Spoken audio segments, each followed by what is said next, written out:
Hello everyone, I'm Heather. It is the 10th day of Shorty September, I think. Okay, today's book is Morven Collar by Alan Warner. This one, tell the story once again, sorry if you've heard it about 9 times. Siân and Bert, they did a 90s book club for a bit and they read this book and everyone loved it and thought it was amazing. It's a cult classic, it's weird, it's right on my street. But I didn't get to read it for some reason that month because I was doing something else or I was away or whatever. And I was gutted and I wanted to read it, but I never got around to it. So now, turns out, it's a shorty and it has a movie. It has inspired a movie version. So I can do it for Shorty September. I'm doing it for half and half shorts. Okay.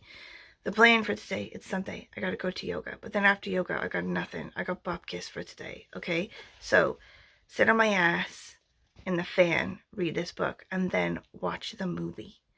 If, however, things go badly, okay, things go tits up, things shit the bed, if you will, I may have to read as much of this book as I possibly can, okay, and then switch to this one for the rest of the day in order to get the shorties down, okay, in order for it to be a book a day. I know, that's cheating. I never said I don't cheat here. We fully embrace the cheating here at Shorty September. Okay, so this one is going to be actually really exciting. I'm actually really excited about this one as well. So I'm sort of hoping like I can get to this one as well today. But it is a graphic novel, okay, and it is called The Great Northwood by Tim Bird. And it's to do with psychogeography, which I don't really know what that is, but I think it's to do with how memories live in landscape and sort of like social things, sort of like how the land reflects like the people that live there and crap like that. So this is about sort of like the forests of England and like the magic of the forests of England and shit like that. So I'm pretty excited about just this one anyway. But if things go actually to plan, I won't need it because I will be actually finishing this book. There's only 200 pages in it, but they're sort of a bit dense-ish and also a bit weird. So you sort of read a sentence and think, did I just read that? Because that didn't make any sense. And you go back and read it and you're like, yep, that's what that says. You know, and then you continue on confused. So, premise, right? Just quickly, this girl, she's in Scotland. I've read the opening sort of bits. I've read about 10 pages in. It opens with, no spoilers, just letting you know how it opens, her boyfriend dead on the floor. She sees that he's dead. She steps around him, cleans the dishes, cries a bit. She's sad. Okay. Goes to the toilet, has a cigarette, opens all the Christmas presents he got her, and then goes to work. That's where we are. So I'm not really sure what it's about, to be honest. It's like a cult classic and it's weird. But I don't really know what it's about. Also, there's like a playlist. There's loads of playlists. Bert made one, but then I think that one died at some point. So there are a couple other ones that other people made of all the songs that are in this book, and they're like weird. So I've been trying to look them up as I go to each of the songs, and they're not music that I would ever listen to, but I've added one of them to my like liked songs playlist. So you live and you learn, music wise. Okay, I gotta go to yoga. Maisie, what are you doing? Maisie's hurt her leg somehow. She's got a sort of like limp on this one. But she couldn't be bothered to get it for me when I came home. But now that I've gone in the kitchen and I've like sort of like ruffled the bits in the kitchen, now she needs the cheese tacks. And now she's gonna limp all the way into the kitchen and there's nothing I can do to stop it. Oh, Maisie.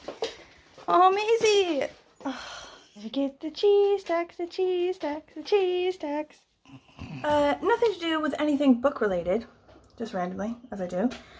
James and I have decided we're gonna go to Israel next month. For no reason, just randomly decided it this month. We were wondering, oh, we gotta get somebody to watch Anwen and the dog. And we can't just leave her to anybody. The dog. Well, I mean the baby as well. But she doesn't like kennels and stuff. She gets really sad. She's sort of like an abandonment issue. She feel like, you know, oh, we've left her again. So we're gonna get James' mum down, and we were like, oh, we're gonna be able to get her, blah, blah, blah. And we got her. She's like, yeah, I'd love to come down. What?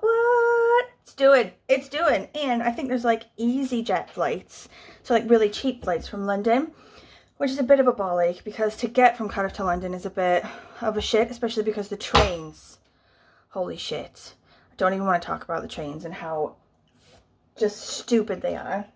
Super expensive, unreliable, awful experiences.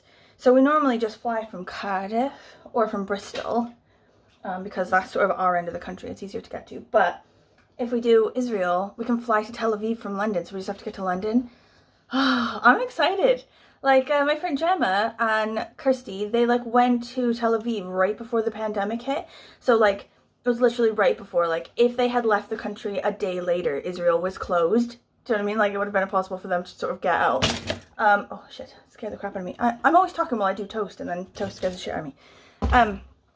But they said Tel Aviv was brilliant. They absolutely loved it. I think they went there to do shoe shopping, which is also random. Like, let's just all go to Israel and do random stuff. Like, anyone want to come? Let's go next month.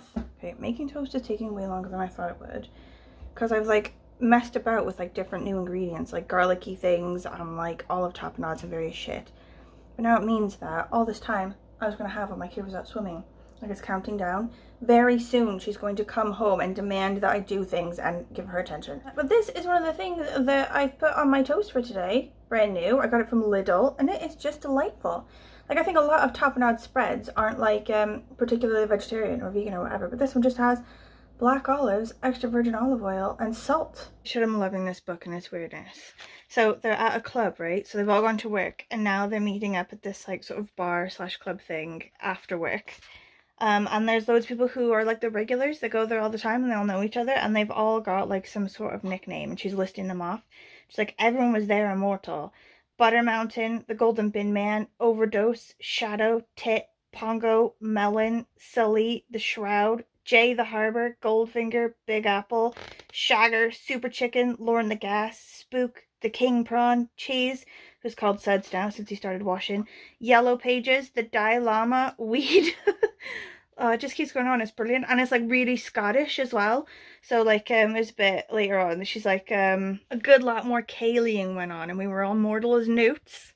I love it. I love the writing in this. I love how weird it is. I love this character, this Morven girl. Like I was reading this thing about sort of, I guess like an interview or whatever, like an article online where the author Alan Warner was describing this girl, this character, and he sort of said he originally wanted this book to be about the boyfriend, so the dead boyfriend. He wanted it to be like about him, you know, like a sort of guy writing a book, a young man like who took himself really seriously and took art really seriously and like, you know, literature, and was like really into things and wanted to be really serious as a novelist. And in the end he was just so fed up with his own pretension, like with this like novel business, that he just killed that guy off and made the girlfriend character the main character. And her whole thing is that she's like anti-pretension, you know, like she takes nothing in art seriously. Like she values literature and art like not at all. Do you know what I mean? And he's sort of like basically in this book like taking the piss out of how seriously he felt about writing a novel. And I just love that. I love that so much. And also the author in this thing said like, they said, oh, what's your book about? And I was like, it's about the loneliest girl in the world.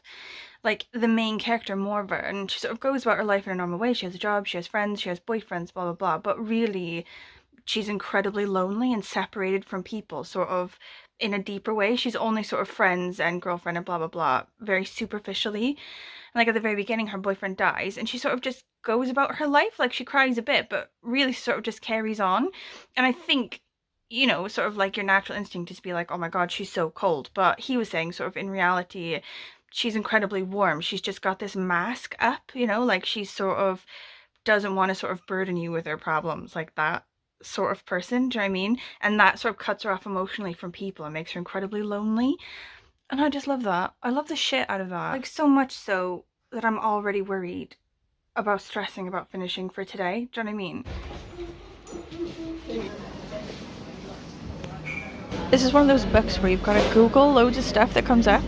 The music as well, whenever they mention like a song or a band, I feel like I need to Google that as well.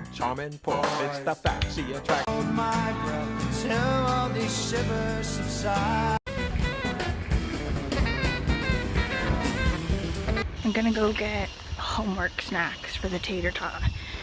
Like now that she's in year 4, now like her teacher expects her to like do homework, like to do it, you know, on her own time and then to like turn it in. Whereas I think before, like there were things you could do, but you didn't really have to do them if you didn't want to, and like, you know, if you didn't do them, it wasn't a big deal, and like if you did do them, you didn't have to try hard, blah blah blah. Like most of the work they did was in school itself. But now I think this is sort of the first year where like there's proper expectation, you know, in homework, and she is fighting that shit. Like she is not about it. Like for the spud, her main like skills I think in life, the things that God has granted her as her gifts, are like sporty things. She's quite sporty, and also social things. Like her social IQ is really high. Like she can make a friend anywhere, okay? But academic wise, like she's not about it. Like I remember when I was a kid, my parents never had to worry about me doing my homework because I just did it. I was like anxiety until I finished it, and to my best ability. Do you know what I mean? So since this bud doesn't have that, I feel like I'm gonna have to be like one of those parents that's like checks it all the time, make sure she's done it, asks her all the time. But like I don't want to be like that because I'm not like the heavy. That's not my life. So I got a plan, right? Fun homework sesh, okay, with like snacks, you know, and breaks, and like stickers for when we do good. Is that dumb? I feel like she might also be getting to the age where that kind of thing is dumb, but we'll try it out.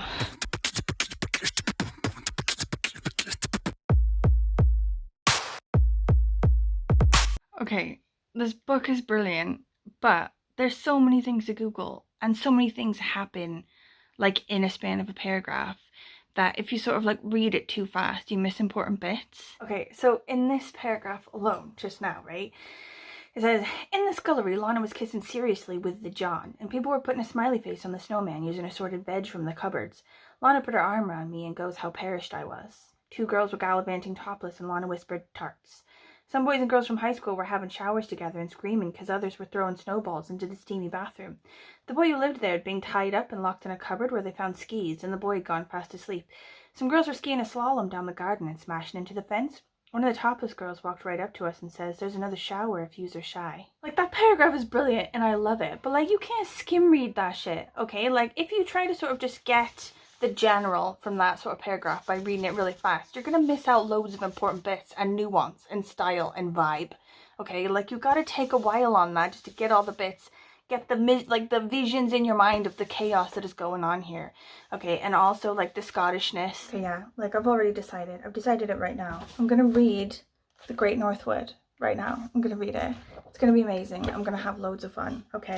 And then I'm gonna turn this one into a 2-dayer. I'm gonna read that one, and then I'm gonna continue reading this one, and then I'm gonna make it tomorrow's book as well, because it's too good. It's too complex. I don't want to mess it up. I'm gonna need a full 2 days. Maisie, I'm not eating cheese. I'm not eating cheese. I'm in the kitchen, but I'm not eating cheese. Stop looking at me like that. I'm not. Oh, fuck me, I gotta get cheese. Jesus, Maisie. Fine. Here you go. It's a cheese tax when we make food, not when we just enter the kitchen. Here. Yes, good girl. Okay, good girl. Okay, now go away. No more cheese. See, look.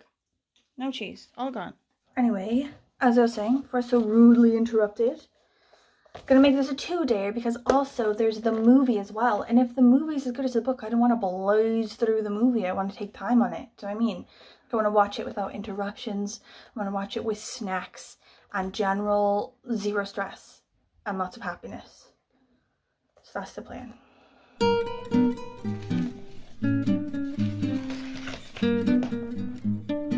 Okay, I love this book, love it. So the whole thing is roughly sort of about this area here that used to be woodland, sort of all ancient woodland, and then over time became fields and things for farming, things for villages, and now it's basically South London.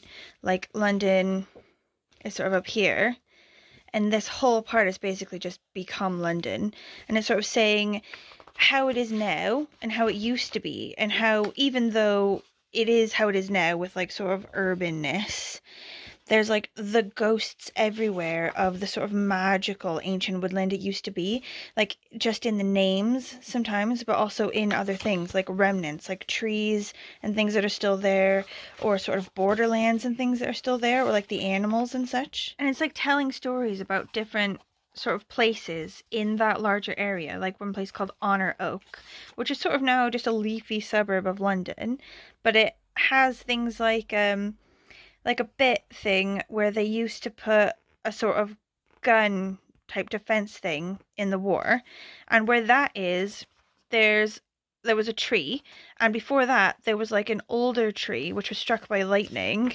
which was at some point in legend like knighted by Queen Elizabeth I, and that's why it's called Honor Tree. And apparently the overground station Gypsy Hill is called that because it used to be where people from London would come down to sort of have their fortunes told. And there's this woman here, this famous sort of fortune teller woman called Margaret something.